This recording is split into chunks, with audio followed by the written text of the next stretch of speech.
Welcome to the Writer Reads Flash Fiction from another 365 days of Flash Fiction, Month 3, Day 9, Tani and the Wolves. Tani stared at the puppy. You are impossible, she snapped, but the pup wouldn't move. Impossible, she repeated, and the pup sat so far back in the corner that she couldn't reach it. You need to get your furry backside right over here. It shrank further away. Please, she begged. I need you on board with me. It stared at her, but didn't budge an inch, and it jumped as much as she did when a new voice intruded. Is everything all right, miss? Now we're for it, Tani thought, reluctantly turning around. My dog, she said, indicating the puppy huddled beneath the wall in a shipping container.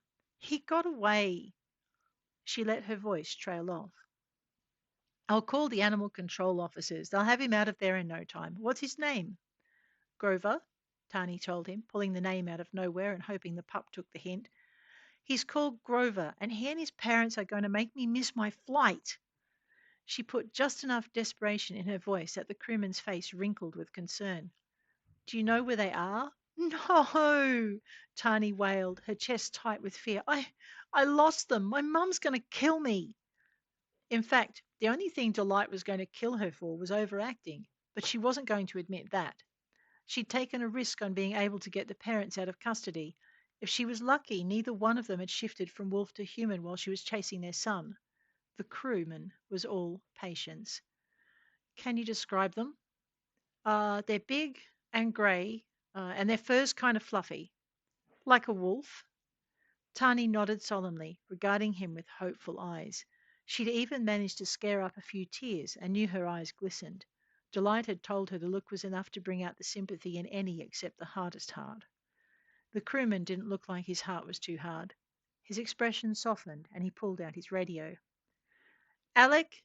Yeah, I got a kid here, needs help getting her puppy out of a narrow space, and she's lost its parents. I know, right? But the ships let them off to stretch their legs and we get stuck with problems like this. You haven't happened to see two big, grey, wolf-like dogs roaming the station, have you? He listened a moment longer and then sighed again. That might be true, but it's not exactly something we can advertise, you know. The radio squawked, and he rolled his eyes. Well, it's good you found them. Do you think you can bring them down to Landing Bay 4? I've got a kid who wants to stay out of trouble with her mum and a pup that might just come out on its own if it sees its parents.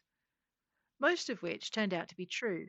The pup did come out as soon as he saw his parents, and the wolves acted like they'd known her forever. As for her mum, well, nothing made Delight happier than a successful mission, so that bit was true as well. Even if Delight was a right mother, but not in any stretch of the imagination anybody's mum. The wolves didn't care. They were grateful for being rescued, shimmering into human shape as soon as the ship had left Lunar One's orbit and was heading out of the system. Looking at them watching the moon shrink into the distance with the earth fading behind it, Delight laid an arm across Tani's shoulders. I found their other three kids hiding under a table in the cafeteria, she said. Almost had a fight with the family that was trying to adopt them. The kids will have some new friends before they reach Morrow's world.